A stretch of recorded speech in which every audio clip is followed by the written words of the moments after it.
आज हम आपको अकेले रहने की ताकत क्या होती है, इसको एक कहानी से बताने वाले हैं। कैसे आप अकेले रहकर भी सब कुछ हासिल कर सकते हो। तो दोस्तों, इस वीडियो को पूरा देखना।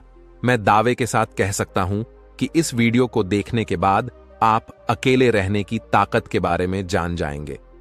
तो चलिए शुरू करते हैं।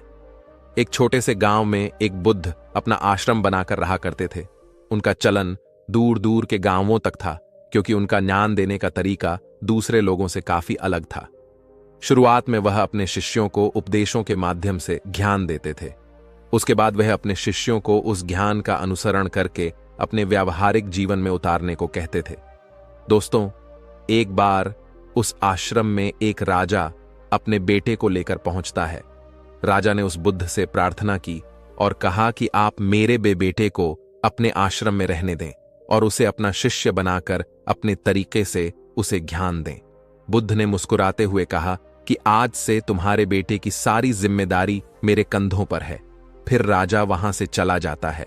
बुद्ध उस राजा के बेटे को समझाते हुए कहते हैं कि यहां दूर दूर से गरीब और अमीर लोगों के बच्चे आते हैं, लेकिन अगर तुम अपने आप को दूसरों से महान समझोगे तो तुम ज्ञान ग्रहण नहीं कर पाओगे।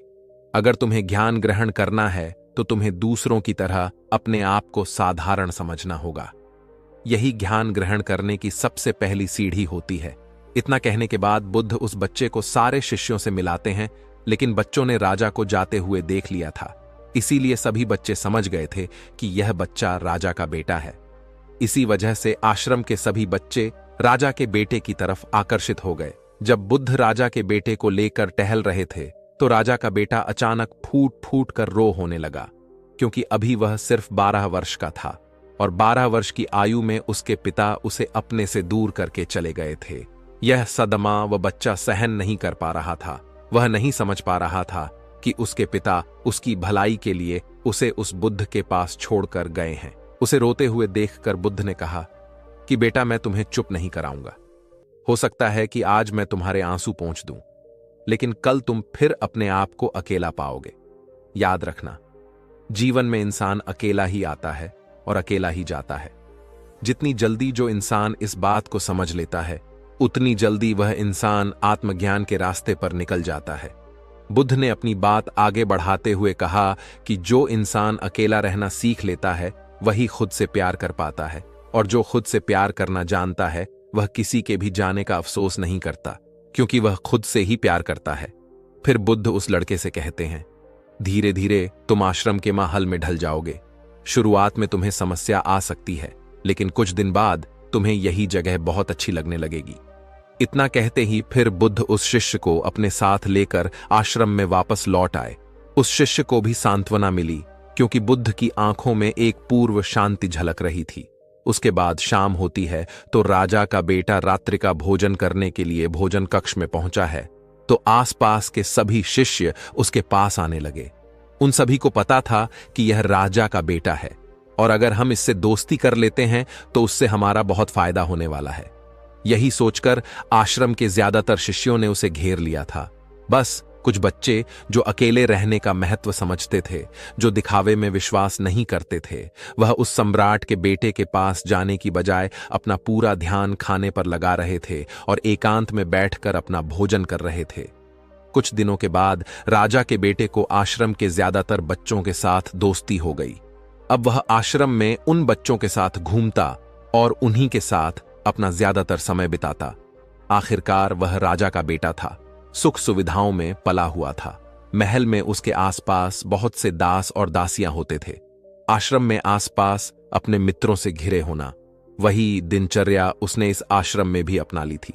ऐसा नहीं था कि बुद्ध को यह सब पता नहीं था, पर बुद्ध उसे अलग तरीके से ज्ञान देना चाहते थे। बुद्ध एक दिन उस शिष्य को अपने साथ एक ऊंची चोटी पर ले गए। चोटी पर पहुंचकर बुद्ध ने उसे शिष्य से कहा कि अब तुम्हारा ज्ञान पूरा हो चुका है, बस एक आखिरी रात तुम्हें यहां पर बितानी होगी। उसके बाद अगले दिन शाम को मैं तुम्हारे राजमहल में तुमको पहुंचा दूंगा वह बच्चा। यह बात सुनकर बहुत खुश हो गया कि अब मैं वापस अपने राजमहल चला जाऊंगा। फिर से मेरे दास और दासियां मेरे पास होंगी। उस शिष्य ने बुद्ध से पूछा कि बू, मुझे आज रात आप यहां छोटी पर रहने को क्यों कह रहे हैं? आखिर मुझे कौन सा आखिरी ज्ञान यहां से मिलेगा? बुद्ध ने मुस्कुराते हुए कहा कि यहां चट्टान के पीछे तुम्हें छिपकर बैठना होगा। यहां पर रोज रात को एक बाज आता है, तुम्हें उस बाज को बहुत गौर से देखना है, उसकी हर गतिविधि को अच्छे से देखना है, और उस बाज को देखने के बाद अगले दिन अगर तुम उस बाज की खूबियां मुझे बता पाए तो मैं तुम्हें तुम्हारे राजमहल वापस भिजवा दूंगा। और हां, सुबह आने से पहले एक बात पर और ध्यान देना है। एक चरवाहा यहां पर अपनी भेड़ बकरियों को चराने के लिए आता है। उन बकरियों को भी अच्छे से देखना और उनकी गतिविधियों पर ध्यान देना। इतना कहकर बुद्ध वहां से चले जाते हैं। फिर काफी वक्त बीतने के बाद आधी रात में एक बाज अपने बच्चों के साथ वहां आया। बाज अपनी गतिविधि करने लगा। राजा के बेटे ने पूरी रात बाज की गतिविधियों को ध्यानपूर्वक देखा। फिर सुबह होने के बाद जब चरवाहा अपनी भेड़ बकरियों को लेकर आता है तो उसने एक अभूतपूर्व दृश्य देखा। उसने देखा कि बाज एक बकरी के बच्चे को अपने पंजों से उठाकर आसमान में चला गया। उसने उस बकरी के बच्चे का शिकार कर लिया था। वह सारा दृश्य देखकर राजा का बेटा बुद्ध के पास आश्रम पहुंच गया। इससे पहले बुद्ध उससे कुछ पूछते, वह बच्चा कहता है, बुद्ध देव, आप सारे आश्रम के बच्चों को यहां बुलवा लीजिए। बुद्ध ने सारे बच्चों को बुला लिया। बुद्ध कहते हैं कि बताओ वत्स, क्या बात है। फिर वह राजा का बेटा अपनी बात कहता है कि मैंने अपने जीवन में बहुत सारे पक्षी को देखा है, लेकिन बाज उन सभी पक्षियों में से अलग और अद्भुत पक्षी हैं। उदाहरण के लिए एक तोता तो बहुत बोलता है, लेकिन वह कभी आसमान की ऊंचाइयों को छू नहीं सकता। ठीक वैसे ही एक बाज जो हमेशा शांत रहता है, वह आसमान की ऊंचाइयों को भी छू सकता है। एक बाज जब अपना शिकार निश्चित कर लेता है तो वह उसी पर नजरें टिकाए रखता है, चाहे बाज कितनी भी ऊंचाई पर हो, चाहे कितना भी तूफान आ जाए, फिर भी उसकी नजरें अपने लक्ष्य पर रहती हैं। आज सुबह जिस बाज को मैंने देखा, वह हर बकरी को अपना शिकार नहीं बनाता, बल्कि उस बकरी के बच्चे का शिकार करता जिस पर उसकी नजर थी। इस बाज की तरह ही हमें भी अपना ध्यान एक ही लक्ष्य पर स्थिर रखना चाहिए, चाहे कितनी भी रुकावटें क्यों ना आए। हमें एक ही लक्ष्य पर अपना ध्यान केंद्रित करना चाहिए दोस्तों। दूसरी बात मैंने यह सीखी है कि बाज दूसरे पक्षी की तरह झुंड में नहीं रहता है, वह आकाश में हमेशा अकेला ही रहता है। इससे हमें यही सीख लेनी चाहिए कि छोटे सोच वाले लोगों के साथ कभी नहीं रहना चाहिए। आखिरकार हम भी वैसा ही बन जाते हैं। इसलिए महान लोगों के साथ रहो या अकेले रहो, क्योंकि जब हम अकेले रहते हैं तो अपनी ताकत और कमजोरियों को अच्छे से जान पाते हैं। हम अपनी कमजोरी को जानकर उसे दूर कर सकते हैं और अपनी ताकत को जानकर उसका सही से उपयोग कर सकते हैं। लेकिन यह तभी संभव होगा जब हम अकेले रहना सीखेंगे। दोस्तों, तीसरी बात, हमें यह सीख लेना चाहिए कि बाज हमेशा अपनी सीमाओं से ऊपर रहता है। जब तूफान आता है तो हर एक पक्षी अपने घोंसले की ओर भागता है, लेकिन बाज ही एक ऐसा पक्षी है जो अपनी सीमाओं को पार करके तूफान से लड़कर बादलों के ऊपर चला जाता है। वह तब तक ऊपर उड़ता रहता है जब तक कि तूफान शांत ना हो जाए। बाज अपनी सीमाओं को इसलिए हटा पाता है क्योंकि वह समस्याओं के आने पर घबराता नहीं है, बल्कि उसे एक सकारात्मक नजरिए से उसका सामना करता है। इसी तरह हमारे जीवन में कितनी भी रुकावटें क्यों ना आ जाएं, हमें उसका सामना करना चाहिए, ना कि डर कर भागना चाहिए। चौथी बात है, हमें यह सीखना चाहिए कि बाज अपने घोंसले में घास के कोमल तिनके नहीं रखते। जो तिनके कोमल हो जाते हैं वो उन्हें निकाल कर फेंक देते हैं। उसी तरह चाहे आपको कितनी भी आरामदायक जिंदगी क्यों ना मिली हो, उससे ऊपर उठकर आलस्य को दूर करके जीवन में मेहनत करते रहना चाहिए। जीवन में शारीरिक मेहनत और पसीना बहाना चाहिए, जिसे आप मजबूत बनते चले जाएंगे। हर रोज अपने आप को चुनौतियां दो, हर दिन मुश्किलों का सामना करो, क्योंकि यही मुश्किलें आपको मजबूत बनाएगी। आपने जंगल में लोमर्डों को झुंड में शिकार करते हुए देखा होगा, लेकिन एक बाज हमेशा अकेला ही शिकार करता है। जानता है कि झुंड में रहना हौसला तो देता है, लेकिन साहस छीन जाता है। यह बातें बोलकर फिर से राजा का पुत्र बकरियों की विशेषता बताता है। वह कहता है कि बकरियां हमेशा झुंड में ही चलती हैं। उन्हें झुंड में एक साथ चलने से हिम्मत मिलती है, लेकिन जैसे ही उन पर शिकार होता है, बकरियां तीतर बितर हो जाती हैं। उनमें से एक भी बकरियां अपनी साथी की मदद के लिए नहीं आती हैं। इससे हमें यह सीख मिलती है कि हमारे साथ चाहे कितने भी लोग हो, कि किसी पर यकीन मत करना। यकीन करना है तो सिर्फ अपने पर करो। क्योंकि बुरा समय आने पर बकरी की तरह लोग भी तीतर बितर हो जाएंगे और आपको पता भी नहीं चलेगा। इतना कहते ही राजा के पुत्र ने बुद्ध को प्रणाम किया और बोला, हे बुद्ध, अगर मेरे से कोई सीख बाकी रह गई हो तो कृपा करके आप बता दें। बुद्ध ने सभी बच्चों से कहा कि जो अभी इस बच्चे ने बताया यह सारी बातें सही हैं, लेकिन यह सारी खूबियां तभी आप में आएगी जब आप अकेले रहने का अभ्यास करेंगे। आपने देखा होगा कि बाज कभी भी दूसरे पक्षी की तरह झुंड में नहीं रहता। वह आसमान में अकेला उड़ता रहता है और अकेले रहने के कारण वह अपनी ताकत और कमियों को जान पाता है और खुद को और ज्यादा मजबूत बना लेता है। उसको पता होता है कि यह तूफान तो जा चुका है, लेकिन दूसरा आने वाला तूफान इससे भी खतरनाक हो सकता है। इसलिए बाज पहले से ही खुद को शक्तिशाली बना लेता है। ठीक वैसे ही अगर आप भी दोस्तों से घिरे रहते हो तो आपको अपनी ताकत का पता नहीं चलेगा। आप जो भी काम करना शुरू करोगे आपके लगेगा आपके दोस्त मदद कर देंगे, पर यह गलत बात है दोस्तों। कुछ काम आपको अकेले रहकर भी करने होंगे। कभी कभी ऐसा समय आता है कि आपके पास कोई नहीं होगा आपका साथ देने वाला। तब आपको याद आएगा कि इससे अच्छा तो मैं खुद से ही कर लेता। तो दोस्तों, आपको भी बाज की तरह स्ट्रांग बनना होगा, तभी आप जिंदगी में सफल होंगे। इस दुनिया में आपके घर वालों को छोड़कर कोई दूसरा आपका साथ नहीं देगा। यदि आपके साथ कभी गलत हो तो आपको बाज की तरह बनना होगा, तभी आप खुद से और दुनिया से लड़ सकते हो। नहीं तो आज के समय में आपका पड़ोसी भी आपका बुरा करना चाहता है। दोस्तों, आपको जो भी काम करना हो खुद से करो, किसी के साथ का इंतजार मत करो, खुद से ही काम पर लग जाओ। आप एक दिन कामयाब जरूर होंगे। इतना कहकर बुद्ध ने अपनी बात खत्म करते हुए कहते हैं कि मैं आज रात इस राजा के बेटे को इसके राजमहल में वापस पहुंचा दूंगा, क्योंकि इसकी सिख यहीं पर खत्म होती है।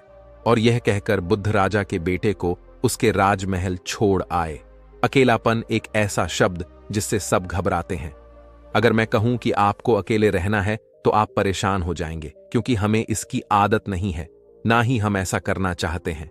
बदलते जमाने के साथ लोगों का रहन सहन तो बदल ही रहा है, साथ ही जीने का तरीका भी बदल रहा है। कई लोग ऐसे हैं जो किसी मजबूरी में, जैसे नौकरी इत्यादि के कारण अकेले रहते, तो कई लोग ऐसे हैं जो अपनी मर्जी से अकेले रहना पसंद करते हैं, अपने काम को सच्ची लगन से अकेले ही करते हैं। जो लोग अपने मर्जी से अकेले रहते हैं उनमें कुछ अलग ही गुण होते हैं। ऐसे लोग जीवन में सफलता जल्दी कर लेते हैं। अकेले रहने के फायदे अगर आपने समझ लिया तो समझो आपने पूरी जिंदगी समझ ली। अकेले रहना किसी के लिए वाकई कम नहीं है, अकेले रहने का। लेकिन यह भी मतलब नहीं है कि हम अपने घर परिवार मित्रों से दूर रहे। अकेले रहने की भी एक कला है जो आगे आपको इस कहानी में पता चलेगा। अकेले रहने का यह मतलब है एकांत में रहकर अपने काम को, अपने सम्मान को, अपने प्रतिष्ठा को, अपने अंदर झांकने की कला को, अपने उज्जवल भविष्य को आप कैसे आगे बढ़ा सकते हैं, उसके बारे में जानना। हम अकेले रहने के उन 7 अमूल्य गुणों के बारे में भी जानेंगे। इस कहानी के माध्यम से एक व्यक्ति एक गुरु के पास आया और बोला, गुरुदेव, मेरे दुख का कारण क्या है? वह गुरुदेव बहुत ही बड़े ज्ञानी व्यक्ति थे। गुरु ने कहा, अपने आप को चीजों से चिपका लेना, चीजों को पता कर लेना और उन चीजों के प्रति आसक्त होकर उसके पीछे भागना ही तुम्हारे दुख का कारण है। उस व्यक्ति ने गुरु को धन्यवाद किया और कहा, गुरुदेव, आपने तो मेरी समस्या का समाधान कर दिया। मैं इतने दिनों से अपनी समस्या का समाधान चाहता था। आपका धन्यवाद गुरुदेव। यह कहकर वह व्यक्ति वहां से जाने लगा। तभी गुरुदेव ने कहा, पूरी बात तो सुन लो। उस व्यक्ति ने कहा, नहीं गुरुदेव, आपका इशारा मिल गया, बस वही काफी है, और समझदार को इशारा ही काफी होता है। 1 महीने के बाद वह व्यक्ति फिर से गुरु के पास आया। इस बार उस व्यक्ति का हाल बहुत ही बुरा था। वह बहुत ही दुखी था और सीधे गुरु के चरणों में गिर गया और कहा, गुरुदेव, आपने जो कहा था मैंने वैसा ही किया, पर मुझे यह सुख नहीं मिला, मुझे तो और दुख मिल रहा है। गुरु ने उस व्यक्ति से पूछा, तुमने ऐसा क्या किया? व्यक्ति ने कहा, मुझे अपने परिवार वालों से, मित्र रिश्तेदारों से दुख मिल रहा था। मैंने उसे छोड़ दिया और छोड़कर चला गया। 2-4 दिन तो मुझे अच्छा लगा, पर धीरे धीरे मुझे उनकी याद आने लगे। अपने माता पिता, अपनी पत्नी, अपने बच्चे याद आने लगे, रिश्तेदार, यहां तक कि अपने शत्रु भी मुझे याद आने लगे। इतना दुखी तो मैं उनके पास रहकर भी नहीं था। जितना मैं उनसे दूर होकर हो गया। इसलिए आज मैं वापस अपने घर जाने के लिए निकला था और आपके पास आ पहुंचा। आपने मुझे इतनी गलत सलाह क्यों दी? गुरुदेव गुरु मुस्कुराए और गुरु ने कहा, तुम परिवार को छोड़कर भागे, मित्र, रिश्तेदारों, हर तरफ की शक्तियों को भी छोड़कर भागे। पर यह तुम्हारी गलत फहमी थी कि तुम छोड़कर भाग रहे हो, वास्तव में तो तुम उन्हें लेकर भाग रहे थे। व्यक्ति ने कहा, पर गुरुदेव, मैं तो किसी को अपने साथ नहीं लाया। गुरु ने कहा, जो चीज हमें दुख देती है वह कहीं बाहर नहीं होती, यहां तक कि जो हमें सुख देती है वह अभी बाहर नहीं होती। ये सब परिवार वाले रिश्तेदार, मित्र, शत्रु, ये सब कहां बसते हैं? ये सब हमारे मन में बसते हैं। और जब तुम भागे तो तुम अपने मन को साथ लेकर भागे, और तुम्हारे मन में ये सब तुम्हारे साथ भाग रहे थे तो तुम इनसे कहीं दूर गए ही नहीं। जब जो चीजें मन में बसी हो और वह आसपास हो, वह हमें बहुत लगता है, पर वह बहुत कम होता है। और जब हम इन चीजों से दूर हो जाते हैं, यानी छोड़कर भाग जाते हैं, तब मन उन चीजों को पाने के लिए फिर से प्रयास करने लगता है, और तब यह चीजें बहुत ज्यादा दुख देती हैं, जैसा तुम्हें हो रहा। व्यक्ति ने कहा, तो गुरुदेव, मैं क्या करूं? चीजों के साथ रहो तो दुख चीजों को छोड़कर जाओ। तो दुख क्या मैंने सिर्फ दुख उठाने के लिए ही जन्म लिया है? गुरु जोर से हंसने लगा और कहा, यह बात बिल्कुल सत्य है। यहां सब सिर्फ दुख उठाने के लिए जन्मते हैं, पर यह भी सत्य है कि इन दुखों के पार सुख है और उन सुख के पार दुख है, फिर सुख और फिर दुख है। जिन चीजों में हमें सुख नजर आता है वह दुख देते हैं, और जिनमें दुख नजर आता है वही सुख का कारण बन जाते हैं। फिर उस व्यक्ति ने कहा, गुरुदेव, क्या इस सुख दुख के मायाजाल से बाहर निकलने का कोई रास्ता नहीं है? गुरु ने कहा, रास्ता तो है, मगर तुम इसी दुनिया में रहना चाहते, इन सब के साथ रहना चाहते हो तो तुम्हें एक काम करना होगा। तुम ऐसे ही रहो जैसे कि तुम इस दुनिया में अकेले हो, सबके साथ रहो पर अकेले रहो। व्यक्ति ने कहा, पर गुरुदेव, यह कैसे हो सकता है? गुरु उस व्यक्ति को एक जगह पर ले गए जहां एक मेला लगा हुआ था। वहां बहुत भीड़ थी। गुरु ने कहा, देखो, अपने आसपास यहां किसी को जानते हो क्या? व्यक्ति ने कहा, नहीं, यहां तो कोई भी मेरी जान पहचान का नहीं है। गुरु ने कहा, क्या तुम यहां अकेले हो? व्यक्ति बोला, हां गुरुदेव, बिल्कुल अकेला। गुरु ने कहा, नहीं, तुम्हारे मन में कुछ चल रहा है, तुम अकेले नहीं हो। व्यक्ति ने कहा, हां, मैं जल्दी से जल्द अपने घर जाना चाहता हूं, अपने पत्नी से, अपने बच्चों से, अपने माता पिता से मिलना चाहता हूं, अपने मित्रों से मिलना चाहता हूं, वही मेरे मन में चल रहा है। गुरु ने कहा, अब यह सब भूलकर आंखें बंद कर लो और अपना ध्यान यहां होने वाली आवाजों पर लगा दो। व्यक्ति ने ऐसा ही किया, और जैसे ही उसने अपनी आंखें बंद की और सारा ध्यान वहां हो रही आवाजों पर लगा दिया, उसे एक अकेलापन, एकांत महसूस हुआ। उसे लगा कि वह इतनी बड़ी भीड़ में भी अकेला है। सभी आवाजों के ऊपर ध्यान लगाने के कारण किसी आवाज का कोई महत्व नहीं था, बस आवाज ही थी और हुआ था। उसने अपनी आंखें खोली और कहा, गुरुदेव, यहां तो मैं बिल्कुल अकेला हूं, सब है पर कुछ नहीं है। गुरु ने कहा, बस इसी तरह अकेले होना है। तुम रहो सबके साथ भीतर से, लेकिन अकेले रहो, साथ में सब हो, पर मन में कोई ना हो। जिसने इस तरह से अकेले जीना सीख लिया, उसे कभी जीवन में दुख नहीं होगा, उसे चीजें दुख नहीं देगी, वह हर चीज में आनंद की प्राप्ति कर सकता है। गुरु ने आगे कहा, महान सफलताएं अकेलेपन से ही शुरू होती हैं। अकेलापन ही हमें उनसे मिलाता है। अपने अकेलेपन को नकारात्मक मत समझना, बल्कि उसे एकांत समझकर खुद को जानने का प्रयास करो। जब तुम्हें एकांत पसंद आने लगे तो समझो तुम्हारा वास्तविक वजूद तुमसे मिलना चाहता है, इसलिए अपने इस एकांत प्रेम का सम्मान करो। गुरु बोले, मैं तुम्हें 7 ऐसी खूबियों के बारे में बताता हूं जो अकेले रहने वाले लोगों में पाई जाती है और उन्हें दूसरों से अलग बेहतर बनाती है। गुरु ने कहना शुरू किया, पहली खूबी जो एकांत में रहने वाले लोगों में पाई जाती है वह यह है कि ऐसे लोगों की तुलना में खुद के प्रति ज्यादा जागरूक होते हैं। वह खुद के भाव और आचरण के बारे में ज्यादा गहराई से जानते हैं। ऐसा इसीलिए होता है क्योंकि जब हम अकेले होते हैं तो हमें खुद के बारे में सोचने का काफी समय मिल जाता है, जिससे हम खुद के व्यवहार को अच्छे से समझ पाते हैं। एकांत में रहने वाले लोग खुद की कमजोरी और ताकत को भी अच्छे से जान पाते, जिससे वह दूसरे लोगों की तुलना में किसी भी खराब परिस्थिति का सामना ज्यादा अच्छे से कर सकते हैं। फिर गुरु ने कहा, अकेले रहने वाले लोगों की दूसरी खूबी है कि यह सकारात्मक सोच वाले लोग होते हैं। देखो, जब बहुत से लोग हमारे साथ होते हैं तो वहां एक दूसरे से तुलना, जलन, घमंड, लालच जैसे कुविचार अपने आप ही मन में आने लगते हैं। फिर इंसान इन विचारों के बस में आकर उल्टे सीधे काम करने लगता है।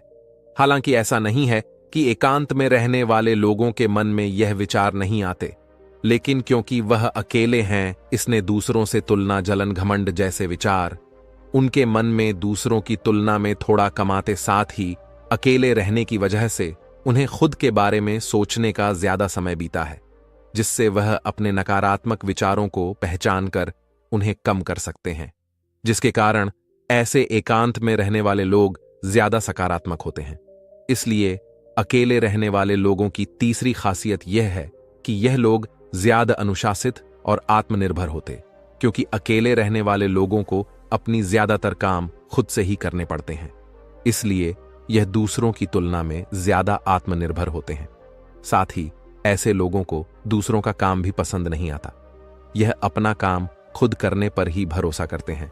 साथ ही यह लोग कोशिश भी करते हैं कि दूसरों से कम सहायता लेनी पड़े, पर क्योंकि ऐसे लोग आत्मनिर्भर और अपने काम को लेकर स्पष्ट होते हैं, ऐसे लोग अनुशासित भी होते हैं।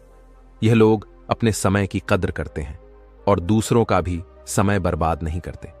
अकेले होने की वजह से ऐसे लोग एक निश्चित दिनचर्या का पालन भी करते हैं, जिससे यह लोग ज्यादा व्यवस्थित होते हैं, और यह भी इनके अनुशासित होने का एक कारण है। फिर गुरु ने आगे कहा, अकेले रहने वाले लोगों की चौथी खासियत यह है, यह लोग किसी भी चीज के बारे में बड़ी बारीकी से और गहराई में जाकर सोच सकते हैं।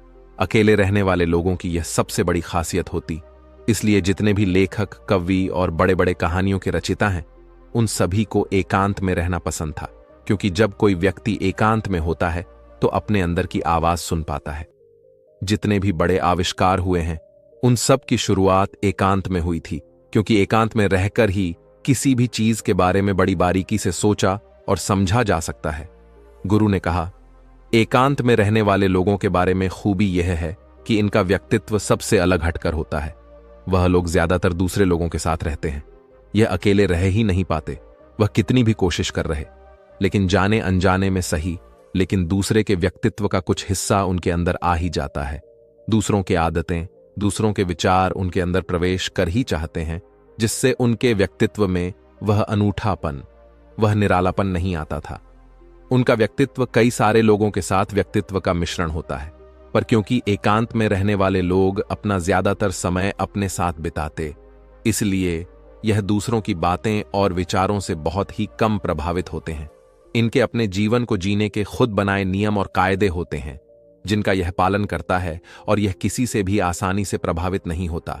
इसलिए ऐसी लोगों की शख्सियत सबसे हटकर सबसे अलग होती है। इसलिए इनके व्यवहार में एक अलग ही निरालापन होता है, जो किसी दूसरे व्यक्ति को भी पसंद आ सकता है और नहीं भी। गुरु बोले, छठी खासियत जो एकांत में रहने वाले लोगों में होती है, ज्यादा लोगों से अपने संबंध नहीं बनाते, लेकिन यह जितने भी लोगों से संबंध बनाते हैं, सच्चे दिल से बनाते हैं। ऐसे लोगों के बहुत ही कम दोस्त होते हैं, लेकिन जितने भी होते हैं, यह उनसे अपने दोस्ती को पूरी ईमानदारी से निभाने की कोशिश करते हैं। अक्सर लोगों को यह लगता है कि एकांत में रहने वाले लोग बहुत कम बात करते। देखिए, उनसे पूछिए, जिनसे यह दिल से जुड़े होते हैं, उनसे ये कितनी बातें करते हैं। वैसे लोग इन्हें अपना मान लेते हैं और वह इनके सामने अपने पूरे दिल की बात रख देते हैं। अकेले रहने वाले लोग बहुत ही कम लोगों के साथ संबंध रखते हैं, लेकिन बुरे वक्त पड़ने पर वह अपनी तरफ से पूरी मदद करने के लिए तैयार रहते हैं। इसलिए इनके रिश्ते कम लोगों से तो होते हैं, लेकिन जिनके साथ भी होते हैं बहुत मजबूत होते हैं।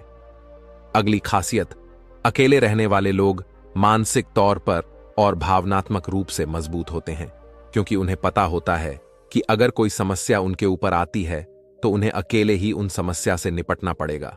ऐसी बात करने से उनके अंदर खुद के प्रति आत्मविश्वास बढ़ जाता है, और आत्मविश्वास एवं आत्मसम्मान के बढ़ने से वह मानसिक और भावनात्मक तौर पर और मजबूत होते चले जाते हैं, और यह मान लेते हैं कि कोई भी ऐसी समस्या नहीं है जिससे वह अपनी दृढ़ इच्छा के दम पर हरा ना सके, और यही एक सोच उन्हें दूसरों से अलग बनाती है। इतना कहने के बाद वह गुरुदेव चुप हो जाते हैं और फिर उस व्यक्ति ने कहा, गुरुदेव, आपकी सारी बात तो ठीक है, लेकिन यह एक गम कहा जा सकता है। यह अकेलापन एक वरदान है। यह सुनकर फिर गुरु ने कहा, अकेलापन हमेशा से ही एक वरदान रहा है, अगर हम उस समस्या को पूरी सकारात्मकता के साथ उपयोग कर पाए तो। क्योंकि जब हम दुनिया के लोगों के साथ होते हैं तब हम भीड़ का हिस्सा होते हैं, लेकिन जब हम अकेले होते हैं तब हम खुद के साथ होते हैं। जब हम खुद के साथ होते हैं तभी हम अपने समय का सदुपयोग, खुद का आकलन, खुद के शौक और सभी बातों पर अच्छे से ध्यान दे सकते हैं और अपनी कमजोरियों पर काबू पा सकते हैं। और ऐसा कह सकते हैं कि सच में अच्छाई की राह और इंसानियत के मंजिल भी पा सकते हैं। उस व्यक्ति को गुरु की पूरी बात समझ में आ गई और वह गुरु को धन्यवाद किया और वहां से चला गया। तो दोस्तों, जिन चीजों को हम पाना चाहते हैं वह तब तक हमें दुख देती है जब तक कि हम उसे पा ना लें। जब हम उसे पा लेते हैं तब वह फिर से हमें दुख देती है कि वह कहीं हमसे छूट ना जाए, और जब वह हमसे छूट जाती है तो फिर से हमें वह दुख देती है। उसके जाने का दुख तो बहुत गहरा होता है। जीवन भर हम एक चीज को पकड़ते हैं, फिर दूसरी चीज को पकड़ते हैं, फिर तीसरी चीज को पकड़ते हैं और फिर पीछे की चीजों को विदा करते रहते। इसी तरह हम सुख पकड़ते हुए दुख को पकड़ते चले जाते हैं। पर जिस व्यक्ति ने अकेले रहना सीख लिया वह परिवार में, समाज में सब कुछ करते हुए आनंद की प्राप्ति करते हैं। सारे कार्यों को पूरा करते हुए सुख से जीता है और आनंद से जीता है। दोस्तों, गरीबी एक बहुत ही मुश्किल और दुखद चीज है। गरीबी में इंसान को बहुत कुछ महसूस होता है। उसकी भावनाएं बहुत उदासी और दर्द से भरी होती हैं। वह अपने आप को बहुत ही लाचार महसूस करता है। कई बार वह महसूस करता है कि वह कुछ नहीं कर सकता। उसकी लाइफ में कई समस्याएं होती हैं। गरीबी में रहने वाला व्यक्ति बहुत सीमाओं में फंसा होता है। कई बार गरीब इंसान अपने परिवार को 2 वक्त का खाना खिलाने के लिए भी मुश्किलों का सामना करता है। उसके भाग्य में जो भी खुशियां हो, लेकिन उसे वह खुशियां आसानी से नहीं मिलती। मानो कोई अनकहा नियम हो या कोई कुदरत की ताकत हो जो उसके पास पैसा आने से रोक रही हो, या कोई ऐसी बात है जो कि वह इंसान गलत कर रहा हो। वह अपने सपनों को पूरा करने में भी हारा हुआ महसूस करता है। लेकिन दुनिया की मां ने तो हमें हमेशा आशा रखनी चाहिए कि कुछ अच्छा होगा, क्योंकि कहते हैं ना, जब रास्ता मुश्किल होता है तो आपका धीरज और आपकी कड़ी मेहनत ही आपकी सबसे बड़ी ताकत होती है। लेकिन क्या हो जब आप खेल ही ऐसा खेल रहे हो जहां आपकी हार पक्की हो? क्या हो जब तुम्हें पता चले कि तुम जो कुछ भी समझते और सोचते आए हो, सफलता और पैसे के बारे में, वह सब पाने का कोई तरीका हो और आप उस तरीके, उस नियम से वंचित हो, तब हमारा धीरज और हमारी लाख कोशिशों का भी नाकाम होना तय है। दोस्तों, अगर किसी खेल में जीतना है तो हमें उस खेल के नियम मालूम होना बहुत जरूरी होता है। नियमों को समझने के बाद ही हम यह जान सकते हैं कि हमें कैसे इन नियमों को अपने हित में इस्तेमाल करना है। आज हम ऐसे ही कुछ नियमों को एक बौद्ध कहानी के द्वारा जानेंगे। तो चलिए बिना किसी देरी के शुरू करते हैं। आज की यह कहानी बहुत समय पहले की बात है। एक छोटे से गांव मुक्तिपथ, वह अपनी गरीबी से बहुत ज्यादा परेशान था। प्रकाश की जिंदगी बहुत ही कठिन से भरी थी। वह एक गरीब परिवार से था और उसके पास आर्थिक समस्याएं थीं जिन्होंने उसे बहुत परेशान कर दिया था। वह एक छोटे से किराना दुकान में काम करता था, लेकिन उसकी कमाई इतनी थी कि घर के आर्थिक बोझ को सहना मुश्किल हो रहा था। एक दिन परेशान होकर वह छोटा मन करके एक पेड़ के नीचे बैठा रो रहा था। रास्ते में उसे उसका एक पुराना मित्र मिला। इस मित्र से मिलने पर उसका चेहरा खुशियों से भर गया, क्योंकि वह अपने दोस्त से बहुत समय बाद मिल रहा। बचपन से ही प्रकाश अपने इस प्रिय मित्र से करीब था। वह दोनों बहुत ही खुश हो गए थे। उसका मित्र पूछता है, प्रकाश, तुम कहां जा रहे हो और आजकल क्या कर रहे हो? तब प्रकाश ने उदास मन से अपनी सारी परेशानी अपने मित्र को बताई कि कैसे वह गरीबी से परेशान है और अपने घर वालों की जरूरत भी नहीं पूरी कर पा रहा। 2 वक्त की रोटी कमाना भी उसे बहुत मुश्किल हो गया है। तब उसके मित्र ने उससे कहा, मित्र, घबराओ मत, यहीं पास में एक गुरु है, वह तुम्हारी मदद जरूर कर सकते हैं। तुम्हें एक बार उनके पास जाना चाहिए। अपने मित्र की बात सुनकर प्रकाश उस गुरु के पास पहुंच जाता है और उनसे कहता है, गुरु, इस दुनिया में कुछ लोग इतने सफल हैं कि करोड़ों अरबों कमा रहे हैं, जबकि कुछ लोग ऐसे भी हैं जिन्हें गरीबी की वजह से एक वक्त की रोटी भी नसीब नहीं होती। आखिर ऐसा क्यों होता है? भगवान तो सबका एक ही है, चाहे अमीर हो या गरीब, सेहत तंदुरुस्त हो या बीमार, और फिर चाहे वह किसी भी जाति का हो। आखिर वह तो सबका भगवान है, तो फिर वह ऐसा क्यों करता है? किसी को ढेरों पैसा दे देता है तो वही किसी को भूखा रखता है। उस गुरु ने उस व्यक्ति की बात सुनी और बोले, बच्चा तुम बिल्कुल सही कह रहे हो, वह भगवान हम सभी का है, चाहे वह कोई भी हो, किसी भी जाति का हो, लेकिन हम भी तो सब उसी की परछाई हैं, तो फिर हम सभी को एक समान होना चाहिए। लेकिन हम भी तो सब एक समान नहीं हैं, एक जैसे नहीं है, आपस में लड़ते हैं, झगड़ते हैं, तो भला वह हमें एक जैसा क्यों बनाएगा? ये तो सोचने की बात होती है। अच्छा, तुम मुझे एक बात बताओ, माना कि तुम्हारे 2 बच्चे हैं, एक बहुत ही समझदार है और वहीं दूसरा बच्चा सही नहीं है, वह नशा करता है, पैसा बर्बाद करता है। फिर तुम्हारे पास तुम्हारे दोनों बच्चे आते हैं और तुमसे कुछ पैसा मांगते हैं, जो कि तुम्हारे पास उतने ही पैसे हैं, तो तुम पैसा किसे दोगे? जाहिर सी बात है, तुम पैसा उसे ही दोगे जो पैसे की अहमियत को जानता है, उसे कैसे खर्च करना है, या उससे कैसे और ज्यादा पैसा के लिए 3 काम करो। पहला, अपने लक्ष्य को एक काग कमाया जा सकता है जो इस बात को जानता है। यकीनन तुम पैसा उसे ही दोगे, ना कि उसे दोगे जो पैसा बर्बाद करता है। नशा के लिए तुम क्या कर सकते हो? करता है पैसे की अहमियत नहीं समझता, तुम पैसा उसे बिल्कुल नहीं दोगे। भगवान भी ऐसा ही करता है। मैं यह नहीं कहता कि तुम नशा करते हो या तुम गलत हो, बल्कि मेरे कहने का मतलब यह है कि तुम यह नहीं जानते कि पैसा कैसे मैनेज किया जाता है, और जो अमीर लोग होते हैं वह पैसे को करना जानते हैं। उनकी कुछ अच्छी आदतें भी होती हैं, कुछ उनके नियम होते हैं जो अमीर को और अमीर बना देती है और गरीब को और गरीब। अगर कोई भी इंसान उन नियमों का पालन करता है, उन्हें अपने जीवन में उतारता है, तो वह भी बहुत जल्दी अमीर बन सकता है। तब उस व्यक्ति ने कहा कि हे गुरुवर, कृपया करके आप हमें बताएं, वह कौन सी आदतें हैं, वह कौन से नियम है, मैं अपने जीवन में जरूर अपनाऊंगा। तब उस गुरु ने कहा कि ठीक है बच्चा, आज मैं तुम्हें उन नियमों में से 13 नियमों के बारे में बताऊंगा जिन्हें अपनाकर तुम भी सफल लोगों की लिस्ट में आ सकते हो और खुशहाली से भरा जीवन जी सकते हो। बस उन नियमों को ध्यान से सुनना और अपने जीवन में जरूर आना। उन नियमों में से पहला नियम है कभी हार ना मानने की आदत, क्योंकि कभी हार ना मानने की आदत ही एक दिन तुमको सफल बना सकती है, और सफल लोग कभी हार नहीं मानते। अगर आपको भी सफल होना है तो सबसे पहले अपने आप को कंफर्ट जोन से निकालकर काम करना पड़ेगा।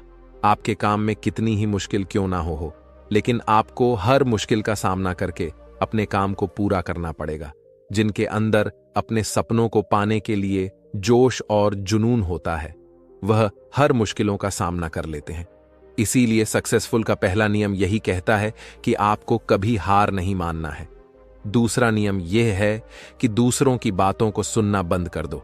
ज्यादातर लोग अपने कामों को इसीलिए छोड़ देते हैं क्योंकि वह दूसरों की ज्यादा सुनते हैं। वह यह समझ नहीं पाते कि लोगों का यही काम होता है कि बढ़ते हुए लोग को पीछे कैसे खींचे और उनके काम को कैसे बर्बाद करें। अगर आप कोई ऐसा काम कर रहे हो जिसके बारे में लोग कहते हैं कि तुमसे नहीं हो पाएगा, तो उन लोगों को जवाब तुम बिल्कुल मत देना, बल्कि उन लोगों को जवाब तुम अपने काम से देना। उसी काम को पूरा करके दिखा देना जिससे उन लोगों को जवाब अपने आप मिल जाएगा।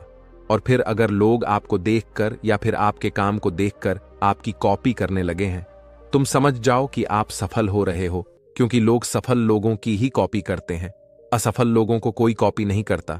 अब से आप जो भी काम करो उसमें इतना खो जाओ कि लोगों की आवाज आपको सुनाई ना दे। इसीलिए अगर आप सफल होना चाहते हो तो दूसरों की बातों को सुनना बंद कर दो। तीसरा नियम यह कहता है कि रिस्क लेना शुरू कर दो। आप कोई भी काम शुरू कर लो, आपको हर काम में रिस्क लेना ही होगा। बिना रिस्क के लिए आप कोई भी काम नहीं कर सकते। लेकिन अगर आपको सफल होना है तो आपको रिस्क लेना ही होगा। अगर आप सही तरीके से रिस्क लेना सीख गए तो आप किसी भी काम को आसानी से पूरा कर सकते हो। अगर आपको लगता है कि सफलता रातों रात मिल जाती है, तो ये सोच आपकी बिल्कुल गलत है, क्योंकि सफल पाने के लिए आपको रात दिन मेहनत करनी पड़ेगी, आपको अपना दिमाग लगाना पड़ेगा, आपको अपने काम में रिस्क लेना पड़ेगा और बहुत सारी चुनौतियों का सामना भी करना पड़ेगा। आज आप जिसे देख रहे हो, जो लोग बुलंदियों को छू रहे हैं, उनके बारे में पर रहो, उनको जानो। वह कितनी बार फेल हुए हैं, लेकिन हार नहीं माने। वह समय समय में रिस्क लेते गए और आज कहां से कहां पहुंच गए। और जिस दिन आप भी रिस्क लेकर काम शुरू कर दोगे, उस दिन से समझो कि आप सफलता की ओर बढ़ना शुरू कर दिए हो। चौथा नियम यह है कि खुद पर विश्वास करना सीखो। अगर तुम्हें सच में सफल होना है तो खुद पर विश्वास करना होगा। तुम्हें विश्वास करना होगा कि तुम भी सफल और अमीर बन सकते हो। और सबसे बड़ी समस्या यही है कि ज्यादातर लोग डरते हैं।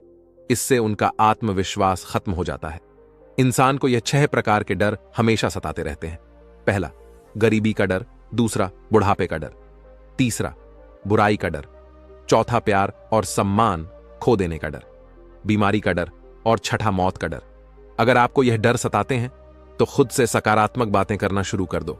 हमेशा सकारात्मक बोलने से तुम्हारा डर खत्म हो जाएगा और आत्मविश्वास बढ़ जाएगा। हमेशा ही डर का सामना करना सीखो, इससे जीत तुम्हारी होगी। इस बात से समझो कि अगर कोई छोटा बच्चा गिरने के डर से चलना छोड़ दे तो क्या वह कभी चलना सीख पाएगा? मेरे हिसाब से तो बिल्कुल नहीं सीख पाएगा। तो इसी मानसिकता के साथ अपने लक्ष्य की तरफ बढ़ना शुरू कर दो। 1000 बार गिरो लेकिन कभी हार मत मानो। 5वां नियम यह है कि आप अपने लिए एक बड़ा लक्ष्य चुनो। ज्यादातर लोगों से जब कोई पूछता है कि तुम्हारे जीवन का लक्ष्य क्या है, तो इस पर बहुत से लोग मुस्कुरा देते हैं और कहते हैं, अभी तक हमने कुछ सोचा ही नहीं। और अगर तुम्हारा भी यही उत्तर है तो इसे आज ही बदल दो। आज ही बैठकर गहराई से विचार करो और अपने जीवन का एक लक्ष्य बनाओ। नौकरी चुनना लक्ष्य नहीं होता, पर हां, वह जीवन का एक पड़ाव जरूर हो सकता है। अपना सही लक्ष्य चुनो, उसे पाने पर लिखो, सिर्फ दिमाग पर नहीं। दूसरा, अपने लक्ष्य को पानी। क्या तुम सोना कम कर सकते हो? क्या तुम ज्यादा मेहनत कर सकते हो? क्या तुम गप्पे मारना छोड़ सकते हो? या फिर क्या तुम अपने लक्ष्य की संबंधित किताबें पढ़ना शुरू कर सकते हो? तीसरा, दिन में कम से कम 3 बार अपने लक्ष्य को बोलकर पढ़ो। इससे तो तुम्हारे दिमाग में बात अच्छे से बैठ जाएगी कि अपने दिमाग से तुम क्या चाहते हो। फिर तुम्हारा दिमाग उसी दिशा में काम करने लग जाएगा और तुम्हारे सामने तुम्हारे लक्ष्य को प्राप्त करने के नए नए तरीके प्रस्तुत करना शुरू कर देगा, जिन पर काम करके तुम अपने लक्ष्य को हासिल कर सकते हो। छठा नियम यह है कि आप जो करना चाहते हो वही काम करो। आपको वही काम करना चाहिए जिस काम में आपका इंटरेस्ट है और जिस काम को करने में आपको मजा आता है। किसी के दबाव में आकर कोई भी काम शुरू मत करो। उनसे कह दो कि मुझे यह काम नहीं करना, क्योंकि अगर आप वह काम करना शुरू कर देते हो जिस काम में आपका इंटरेस्ट है, तो उस काम के प्रति आपका मन लगा रहेगा और आपको मजा भी आएगा। इसीलिए हर इंसान को हमेशा वही काम करना चाहिए जिस काम को करने में मजा आए। लेकिन वहीं पर अगर आप वह काम करते हो जिस काम के प्रति आपका जरा भी इंटरेस्ट नहीं है, तो कुछ समय के बाद आप बोर होने लग जाओगे और उस काम को छोड़ दोगे, और फिर इस तरह आप कभी सफल नहीं हो पाओगे। इसीलिए हमेशा इंसान को वही काम करना चाहिए जिसमें उसका इंटरेस्ट हो। यह आपकी लाइफ का सवाल होता है। इसीलिए डिसीजन भी आपको खुद ही लेना चाहिए कि आपको क्या करना है और क्या नहीं। 7वां नियम यह है कि सबसे जरूरी काम पहले करो।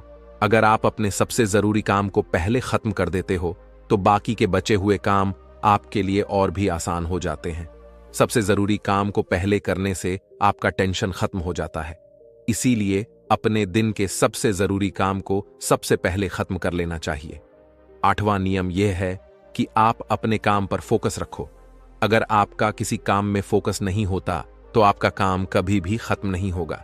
जब तक किसी काम को पूरे फोकस के साथ ना किया जाए, तब तक उस काम को करने का कोई मतलब नहीं होता। इसीलिए कोई भी काम करो तो उसे पूरे फोकस के साथ करो। 9वां नियम यह है कि अपना दिमाग लगाकर खूब मेहनत करो। सफल होने के लिए आपको बहुत मेहनत करनी पड़ेगी। आप जिस फील्ड में हो उस फील्ड में इतनी मेहनत करो कि उस फील्ड से रिलेटेड सारे काम आपको बहुत ही आसान लगने लग जाए। अगर आप मेहनत करके अपने काम से रिलेटेड सारी चीजों को सीख लेते हो तो आप बहुत ही जल्दी सफल हो सकते। सतह हो सफल होने लिए आपको अपने फील्ड का मास्टर होना पड़ेगा। और हां, मेहनत के साथ साथ आपको अपना दिमाग भी लगाना है। अगर आप मेहनत करते रहोगे और दिमाग नहीं लगाओगे तो भी आप एक सक्सेसफुल इंसान नहीं बन पाओगे। आपने सुना और देखा भी होगा, गधा मेहनत तो बहुत करता है लेकिन उसकी कोई इज्जत नहीं होती क्योंकि वह दिमाग नहीं लगाता। इसीलिए खूब मेहनत करो, दिमाग लगाओ और अपने सपनों को पूरा करो। 10वां नियम यह है कि अपनी गलतियों से सीखो। सफल लोग हमेशा अपनी गलतियों से कुछ ना कुछ सीखते रहते हैं। आप भगवान नहीं हैं कि आपसे गलतियां नहीं होंगी, आपसे भी गलतियां हो सकती हैं।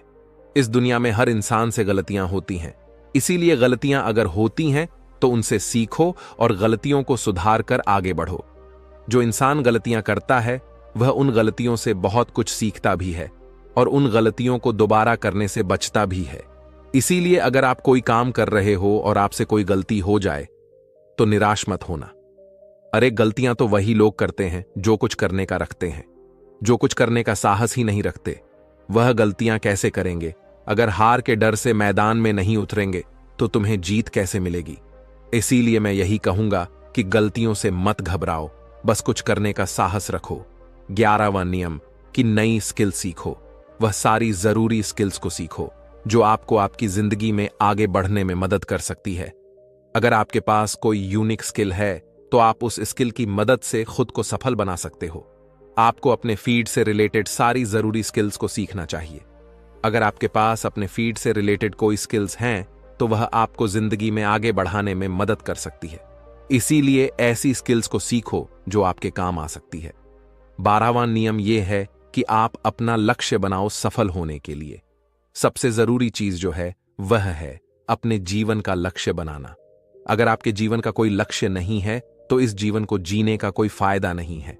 अगर आप घर से कहीं जाने के लिए निकलते हो लेकिन आपको पता ही नहीं है कि आपको कहां जाना है तो फिर आप क्या करोगे? क्या आप ऐसे ही आगे बढ़ते जाओगे? यकीनन आपका जवाब होगा नहीं। इसी तरह अगर आपने अपने जीवन का कोई लक्ष्य नहीं बनाया तो आप जीवन में कुछ नहीं कर पाओगे।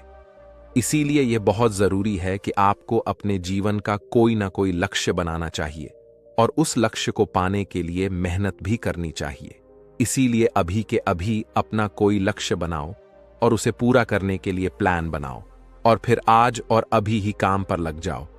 13वां और आखिरी नियम यह है कि लोगों की मदद करो। लोगों की मदद करने से हमारा दिमाग खुद को अमीर समझता है और फिर वह हमें अमीरी की दिशा में ले जाता है और वैसे ही हमारी सोच को बना देता है। और यह बात तो हम सभी जानते हैं कि जैसे हमारी सोच होती है हम वैसे ही बन जाते हैं। तो आज से ही लोगों की मदद करनी शुरू कर दो और अमीर बनने के लिए लोगों की दुआ लेना शुरू कर दो। और फिर यह सारी बातें बताकर उस गुरु ने प्रकाश से कहा कि अच्छा, अब तुम जा सकते हो और इन बातों का पालन करो और फिर तुम मुझसे 6 महीने के बाद मिलना। प्रकाश ने भी गुरु का धन्यवाद किया और वहां से चला गया। बढ़ते हैं दूसरा कहानी की तरफ। दोस्तों, प्रकृति ने हमारे शरीर को 5 तत्वों से बनाया है, लेकिन कलयुग के इंसानों ने उसमें एक तत्व और जोड़ कर दिया और वह है पैसा। पैसे से सब चीज नहीं खरीदी जा सकती, लेकिन पैसे से बहुत कुछ खरीदा जा सकता है। एक संत एक गांव में प्रवचन दे रहे थे कि पैसे के पीछे मत भागो, यह माया का दलदल है और इसके दलदल में जो फंस गया वह पूरी जिंदगी दुखी रहता है। और वहां बैठे सभी लोग इसी बात पर तालियां बजा रहे थे। उन्हें यह बात नहीं पता थी कि यह संत इस बात को बोलने के लिए पैसा लेता है।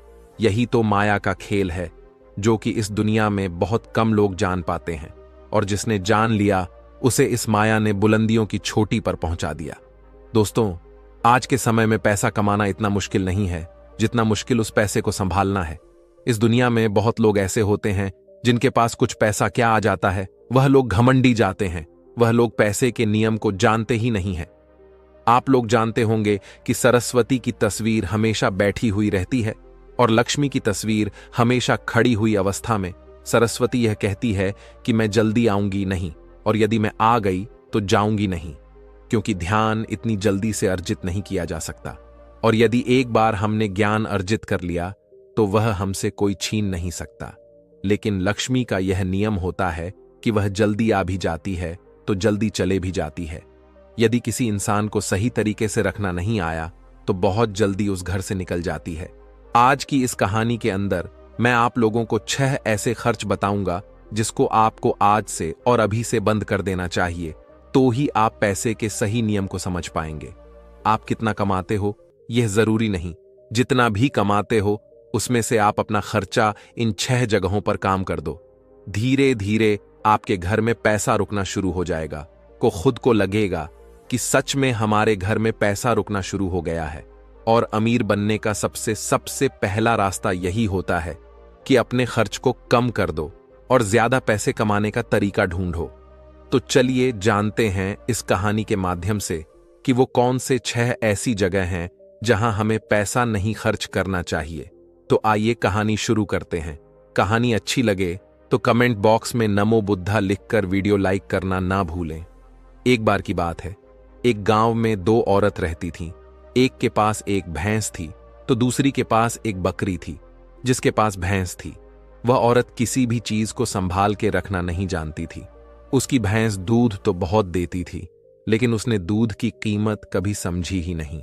वह सारा दूध घर की बिल्ली को पिला देती थी, दूध को ऐसे ही खर्च कर देती थी। दूध को किस तरीके से सही उपयोग में लिया जाता है वह औरत जानती ही नहीं थी। और जिसके पास बकरी थी वह दूध की कीमत जानती थी, इसलिए वह दूध के एक एक बूंद को बचाकर रखती थी और उससे दही जमाकर घी निकल लेती थी और धीरे धीरे वह बहुत सारा घी इकट्ठा कर लेती थी। अब जिसके पास भैंस थी उसने दूध की अहमियत कभी जानी ही नहीं थी। उसने कभी दूध से घी निकलने के बारे में सोचा ही नहीं था। एक दिन उसके घर मेहमान आ गए और मेहमानों को सूखी रोटी नहीं खिलाई जा सकती थी, तो इसलिए वह औरत बकरी वाली औरत के पास जाकर आधा किलो घी ले आती है। वह औरत यह कहकर घी लाती है कि मैं जल्द ही अपनी भैंस के दूध का घी निकालूंगी तो तुम्हें वापस कर दूंगी, और वह बकरी वाली भरोसे उसको घी उधार के तौर पर दे देती है। अब वह भैंस वाली औरत मेहमानों को खाना खिला देती है।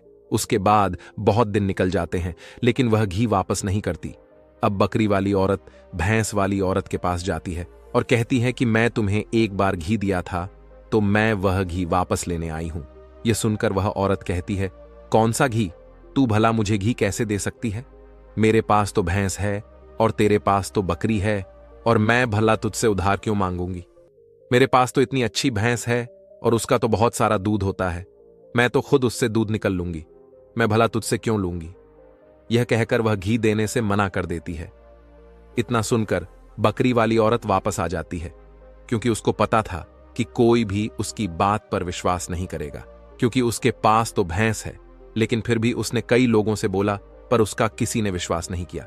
सबका जवाब एक सा था कि भला भैंस रखने वाला इंसान बकरी रखने वाले से घी उधार क्यों लेगा।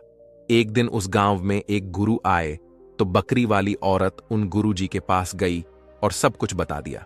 उसके बाद गुरु ने भैंस रखने वाली औरत को बुलवाया और फिर वह भी अपनी बात बताते हुए कहती है कि गुरुदेव, ये झूठ बोल रही है, मेरे पास तो भैंस है, तो मैं इससे घी उधार क्यों लूंगी। अब फैसला गुरु को करना था कि भैंस वाली औरत ने घी उधार लिया है या नहीं, क्योंकि बकरी का दूध बहुत कम होता है और भैंस का बहुत ज्यादा, तो क्या जरूरत हो गई कि घी उधार लेना पड़ जाए। अब गुरु बहुत देर सोचते हैं और उसके बाद दोनों औरतों को बुलाकर एक एक लोटा पानी देकर कहते हैं कि जाओ और इससे अच्छे से हाथ पैर धोकर आओ। एक लोटा पानी देखकर भैंस वाली औरत कहती है कि गुरुदेव, सिर्फ एक लोटा पानी से हाथ पैर कैसे धो पाऊंगी। लेकिन बकरी वाली औरत उस लोटे को लेकर चली जाती है और वह अच्छे से अपने हाथ पांव धोती है और कुछ पानी बचा भी आती है और वापस गुरु के पास आ जाती है। लेकिन वह भैंस वाली औरत लोटा लेकर जाती है और सिर्फ हाथ धोकर लोटे को वापस लेकर आ जाती है। जैसे ही दोनों लोटों को रखा जाता है, तभी गुरु कहते हैं कि भैंस रखने वाली औरत ने बकरी वाली औरत से घी उधार लिया था और उसे घी वापस करना चाहिए। अब जो गांव के लोग पास में बैठे थे उन्होंने कहा कि गुरु जी, इससे कैसे सफे होता है कि घी भैंस वाली औरत ने उधार लिया है। तो गुरु जी कहते हैं कि जरा इन लौटों को ध्यान से देखो, इस औरत ने पानी बचा भी लिया और हाथ पैर भी धो लिए। यह होती है किसी चीज की अहमियत को समझना। और दूसरी औरत ने सिर्फ हाथ धुलकर ही लौटे का सारा पानी खत्म कर दिया, क्योंकि उसको इस पानी की कीमत नहीं पाता थी। और जिस चीज की हमको कोई कदर नहीं होती, वह भले हमारे पास कितनी भी अधिक क्यों ना हो, वह नष्ट हो ही जाती है। यदि हमारे पास कोई चीज बहुत ही कम है और हमको उसकी कदर है, तो जरूर उससे हम फायदा ले सकते हैं। जैसे कि बकरी वाली औरत ने दूध बचाकर उसे माखन निकाला और उसे घी बनाया, जबकि भैंस वाली औरत के पास दूध बहुत मात्रा में था, पर कदर ना होने के कारण उसके घर में मेहमानों के लिए घी नहीं था। यह बात ही सत्य है। उसके बाद भैंस रखने वाली औरत उन गुरु के चरणों में गिर जाती है और कहती है, गुरुदेव मुझे क्षमा कर दीजिए, मैं अभी घर जाकर उसको घी वापस दे दूंगी। उसके बाद कहते हैं कि बूंद बूंद से सागर भरता है। हरे पूर्वजों ने यह कहावत यूं ही नहीं बनाई। हमारी छोटी छोटी बचत ही भविष्य में महत्वपूर्ण लाभ बनकर हमें मिलती है। ये बात बहुत कम लोग जान पाते हैं। यही बात हमारे घर में लक्ष्मी पर भी लागू होती है। यदि हम लक्ष्मी को बचाएंगे तो वही लक्ष्मी हमें भविष्य में अधिक लाभ बनकर मिलेगी। तो दोस्तों, ये कहानी तो आपको समझ में आ गई होगी। आइए अब जानते हैं वो 6 खर्चों के बारे में जो आपको आज से ही बंद कर देना चाहिए। सबसे पहला खर्च है दिखावे का खर्च। आपके बगल में किसी ने महंगी कार ले ली तो आपके मन में जलन होने लगती है कि मुझे भी जल्दी कार लेनी है, और यही दिखावे का खर्च आपको गरीब बना के रखता है। दोस्तों, हम में से बहुत से ऐसे लोग होते हैं जो सिर्फ दिखावे के लिए बहुत सारा ऐसा सामान उठा लाते हैं जिससे दूसरों के सामने अपना रुतबा अधिक हो सके। कार ले लेना, या बहुत सारे गहने ले लेना, या महंगे मोबाइल ले लेना, या फिर ऐसी कोई महंगी चीज ले लेना जिसकी हमें हमारी जिंदगी में कोई जरूरत भी नहीं होती। और यदि कोई समझाता है तो कहते हैं कि हम किसी से कम हैं। क्या वह लोग यह नहीं समझते कि इससे हमारा सिर्फ नुकसान होता है, ना कि कुछ फायदा? यदि आपको सच में अमीरी के रास्ते पर चलना है तो यह सारे खर्चे सबसे पहले आपको बंद करना होगा और वही पैसा कहीं इन्वेस्ट करना होगा। मैं ये नहीं कहता कि आप अपने शौक पूरे ना करें। मेरे कहने का मतलब यह है कि